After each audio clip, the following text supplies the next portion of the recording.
بعد كده ابطال الكؤوس 86. لعبنا في دور ال 32. في نقطه بقى عايز اقولها، الزمالك خسر دوري وكاس وافريقيا في 85. ماشي، مالوش حق يخش افريقيا تاني. دخلوه تاني افريقيا؟ مين اللي دخله تاني افريقيا؟ تاني ده مين؟ الاهلي بقى. ازاي بقى؟ الاهلي قال انا واخد ابطال الكؤوس مرتين، فانا عايز اكمل للمره الثالثه عشان احتفظ بالكاس للابد. وحصل تمام. والاهلي واخد دوري وكاس، فسمح للزمالك اللي هو خسران افريقيا يعني الاهلي ليه صاحب فضل، يعني صاحب ايادي بيضاء على الزمالك. الزمالك خسر افريقيا 85 مع الجيش الملكي المغربي. يعني الزمالك خد بطوله 83 84 واشترك فيها بدل المقاولين العرب. ايوه بالزق. و86 دخل برضه بالزق وكسبها، لان هو 85 خسر افريقيا مع الجيش الملكي المغربي. تمام. وكان لا يحق له المشاركه في افريقيا، بلاش الاهلي خلاه اشترك مكانه. تمام. فالاهلي اشترك في ابطال الكؤوس والزمالك اشترك في ابطال الدوري. اوكي، عشان الاهلي عايز يحتفظ بابطال الكؤوس لثالث مره، لانها بطوله قويه على فكره، مش بطوله ضعيفه. ومن حقك تحاول تكسب الكاس 3 مرات عشان تبقى انجاز. فالاهلي في الدور ال 32 كان لاعب اكسبريس الاوغندي. كنت عايز اقول لك حاجه بقى هنا. احنا بنتكلم على 86. 86 ده كان وشها حلو على مصر. ليه بقى؟ الاهلي خد ابطال الكؤوس والزمالك خد ابطال الدوري، ومصر خدت كاس الامم الافريقيه. تمام. كاس الامم الافريقيه دهيت اول كاس احضرها في مصر هنا، لان كان في كاس افريقيا 74 واحنا خسرناها. كنت صغير طبعا. لا وانا كنت صغير ما كنتش بروح الماتشات دي. فدي البطوله اللي انا حضرت ماتشات مصر كلها في الاستاد ما عدا ماتش واحد انا فاكره اللي هو ماتش كوت ديفوار. ايوه. لان انا كنت في اسكندريه بدرس. تمام. فحضرت ماتش الافتتاح مع السنغال، اتغلبنا 0-1. وبعدين ماتش كوت ديفوار كنت في اسكندريه كسبنا 2-1. تمام. وبعدين جيت على ماتش موزمبيق ماتش التاهل كسبنا 2-0 وصلنا. ماتش المغرب لا لما ادوا انذار طاهر ابو زيد كان انذار في شنك لانه ما كانش. وبعد كده في الدور قبل النهائي لعبنا المغرب وكسبناهم 1-0 جول طاهر ابو زيد. تمام. وفي النهائي وصلنا مع الكاميرون ميلا بقى 21 ماتش، ولعبنا النهائي ووصلنا ضربات الجزاء. الماتش كان رغم اننا حطينا جول طاهر ابو زيد، حطينا جول 5000% جول صحيح. علي بن ناصر وعلي بن ناصر لغاه. ايوه. طاهر ابو زيد وشفناه في القعده مليون مره. 86 كان علي بن ناصر متألق. طاهر ابو زيد ومارادونا. ومهم وصلنا النهائي وضربات الجزاء وكسبنا بضربات الجزاء. فكان عام حافل للكره المصريه. بالظبط. الاهلي 86 بقى لعب اكسبريس الاوغندي بعد بطوله افريقيا ما خلصت على طول. كسبنا هنا 2-0 بهدفي خالد جد الله. تمام. وهناك خسرنا 1-0. ده دور 32. لما في فاول على انكاتا، ضربه حره غير مباشره على انكاتا، بيلعب في خط الوسط ولابس 5.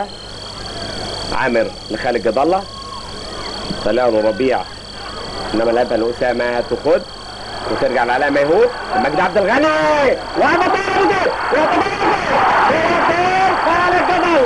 خالد جد الله حلوه زي ما قلت لحضراتكم. مجدي عبد الغني عشان بيلعبوا فيرويد واحد. مجدي عبد الغني بيطلع ورا فراودته وخد المره دي مكان ناحيه الوينج اليمين ولعب كره عرضيه حلوه جوه المنطقه بيوقفها طاهر ابو زيد وعلى طول يخطفها خالد جد الله يجيب الجول الاول للنادي الاهلي. بينالتي وخالد جد الله يجيب الجول الثاني على يمين سيجوديا.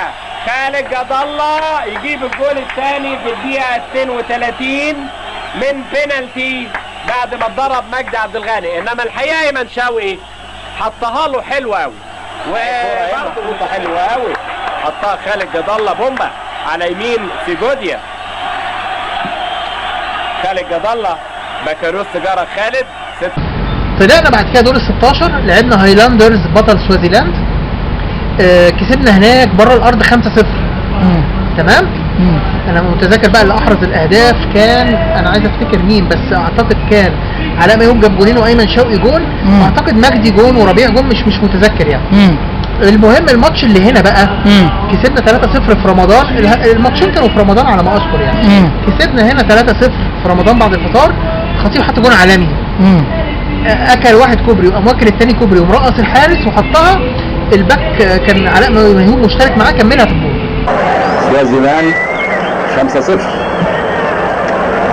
المفروض هنا نعمل نتيجة احسن كمان. على العرض الخطيب بيعدي هو جول، فوت نفسه غلط وعدى ويحطها بالعرض جوه جول. رقص 1 و2 و3. يا عيني يا عيني يا عيني. كورة جميلة خطيب، كورة من بتوع زمان. والله فكرتنا باللعبة الحلوة يا خطيب. حلوة، شوف فات ازاي من واحد والثاني وجول كيبر وبيحطها في الجول ويكملها الباك جوه. طلع في قلب الجول. أول جول بعد 30 دقيقة. محمود الخطيب. يا سلام، لعيب والله يا ابني. بيرقص ازاي؟ رقص واحد وفوتها من بين رجلين الثاني ودخل وحطها برجله الشمال. 1-0. بعد كده الخطيب اصيب وخرج. وبعد كده مصطفى عبده جاب جون على ما اذكر، وزكريا ناصف حط جون او حسام حسن، مش متذكر يعني. المهم الاهلي لعب بقى بعد كده في دور الثمانية 86 مع باور ديناموز. حضرته في الاستاد وكنت قاعد ورا الجون. حسام حسن حط الجون الاول، ده الخطيب رفعه له. دور 32 احنا وصلنا ل8 كده بقى. سوري معلش احنا وصلنا ل8 يا احمد. طيب في دور ال8 معلش احنا كده في دور ال8 باور ديناموز. احنا ده الماتش اللي هو بقى بتاع رمضان صح؟ برضه لا محمود احنا معلش انت ذاكرتك اقوى معلش. 32 قلنا اكسبريس، ال 16 قلنا هايلاندرز، ال8 بقى قلنا باور ديناموز سبتمبر. فالاهلي كسب 2-0 بهدفي تمام حسام حسن والخطيب اللي عمل له الهدفين. تمام، جون في الشوط الاول وجون في اخر الماتش. اتيان الخطيب، يلا يا خطيب يلعبها عاليه وبدماغه الجول الاولاني حسام حسن. يا ولد يا ولد، يلا يا خطيب يلعبها عاليه وبدماغه الجول الاولاني حسام حسن. يا ولد يا ولد، يلا يا خطيب يلعبها عاليه وبدماغه الجول الاولاني حسام حسن. يا ولد يا ولد. وهناك كان ثابت البطل الحارس واصيب ونزل مكانه شوبير. هناك خسرنا 1-0 وعدينا للدور قبل النهائي. قبل النهائي بقى الموقعة الرهيبة مع الاسماعيلي اللي كان بيلعب في نفس البطولة. لعبنا مع الاسماعيلي والماتش اللي هنا 0-0 والاهلي اتلغى له هدف صحيح لعلاء ميهوب. هدف صحيح 100%. مش فاكر الحكم كان ادريس التراولي ولا مين، مش فاكر اسم الحكم ايه، حكم افريقي. الاهلي اتلغى له هدف صحيح جدا جدا لعلاء ميهوب، ما لمسش الحارس علي اغا عليه رحمه الله. طاهر ابو زيد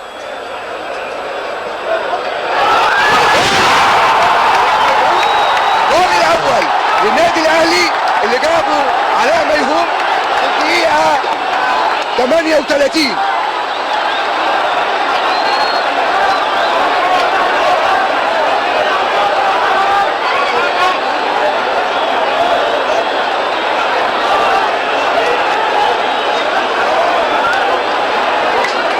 انا شايف الرفيع هيحسب ايه.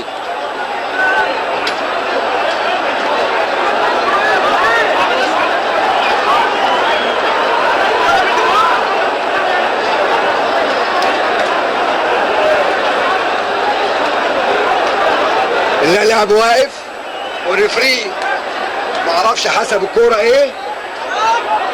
ولو اعاده تاني عشان نشوف في لعبه، في زقه، في ضربه ما شفناهاش احنا وهو شافها الحكم.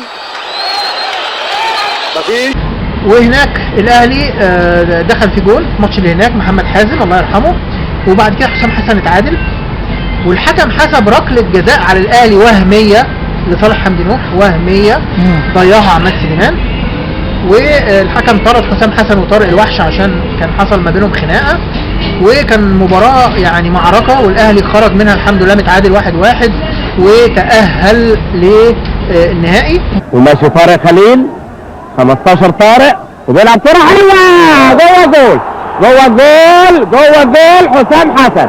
حسام حسن جوه جول جوه جول. النتيجة التعادل 1-1 وفاول للإسماعيلي. لعبة طارق الصاوي المرة دي وحمدي نوح وإكرامي مدي بينالتي إدريس التراوري. مدي بينالتي، الصفارة متأخرة شوية إنما بيقول زائق حمدي نوح ومدي بينالتي. العرب 82-83. كان في نادي اسكو بداية حياته، لعب 73 74 دوري عام،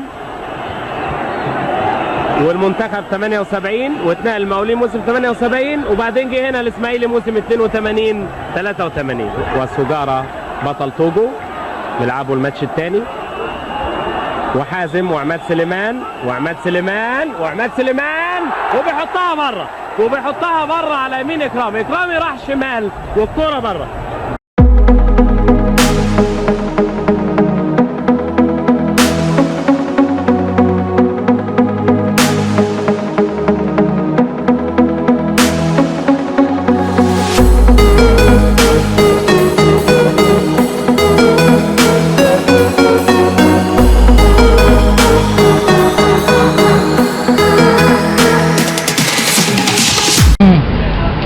النهائي الاهلي لعب سجارة بطل جابون. الاهلي فاز هنا 3-0 باهداف طاهر ابو زيد جاب هدفين ومجدي عبد الغني هدف. على ساعة أنا ساعة 10 دقائق والنتيجة لا تزال 0-0. شاطر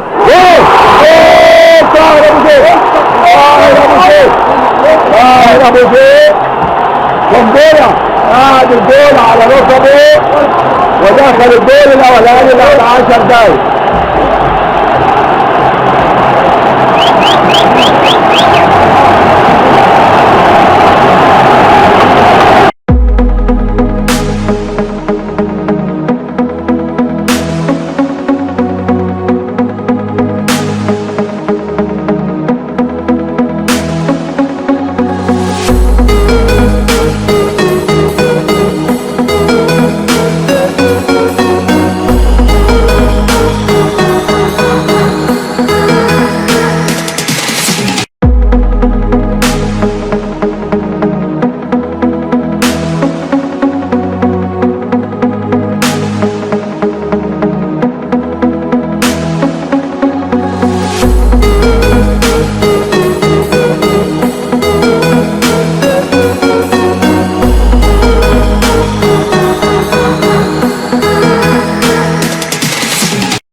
وهناك الاهلي خسر 2-0 وكان ماتش عصيب جدا، وموضوع بقى الخنازير والسحر وكان جو ارهاب رهيب للاهلي هناك. تمام. والاهلي عدى من موقعه افريقيه صعبه جدا جدا مع سجارة بطل جابون. وفاكر انا كمان واحنا بنستلم الكاس رموا اللعيبه بالطوب وبتاع، يعني حصل شغب. ايوه وما استلمناش الكاس مظبوط، حصل شغب لان هم كانوا يعني على بعد خطوه انهم يتعادلوا معانا يعني. بالظبط. بس الاهلي دايما هو مشرفنا في افريقيا الحمد لله. كده وصلنا 86 كده احتفظنا بابطال الكؤوس 3 مرات متتاليه. 84 85 86. الاهلي كده بقى يحق له احتفظنا بالكاس الابد. يحق له يلعب في ابطال الدوري بقى، يرجع بقى لابطال الدوري لانه بطل الدوري 86 من حقه بقى يبدا من جديد.